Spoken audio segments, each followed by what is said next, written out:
পুরান ঢাকায় বড় হয়েছি তো পুরান ঢাকায় আমি খুব কাক দেখতাম। তো আমার কাছে আমার জীবনের ১ম পাখি আসলে কাক। আমি কাকই দেখেছি জীবনের ১ম পাখি। তো আপনি যে পাখিটাকে দেখবেন আপনি তাকেই পাখি মনে করবেন। এটি খুব স্বাভাবিক। তো ওইভাবেই কাকের প্রতি আমার ভালোবাসা এবং পুরান ঢাকায় যেটা হতো যে পুরান ঢাকায় আমরা যে এলাকায় বড় হয়েছি সেখানে আমরা ১৬ই ডিসেম্বরে আমাদের দেয়ালগুলোয় আমরা ছবি আঁকতাম। সেখানে জয়নুল আবেদীনের যে দুর্ভিক্ষ পেইন্টিংটা সেটা আমি ছোটবেলা থেকে বড় হয়েছি দেখে, সেটা ভাইয়ারা আঁকতো, আমরাও রং-টং করতাম যে। সো কাক, আবার জয়নুল আবেদীনের পেইন্টিংটা সবকিছু আমাকে সবসময় একটা ছোটবেলা থেকে একটা আমাকে নাড়া দিত যে আচ্ছা পেইন্টিং এ তো এটা আছে, এই কাকটা আছে। রাইট? এবং কাক সবসময় আসতো, কা কা করতো। সো আমি ওদের সাথে কথা বলতাম ছোটবেলা থেকেই।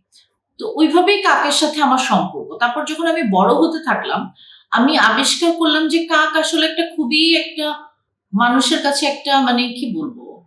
কাককে মানুষ সম্মান দেয় না।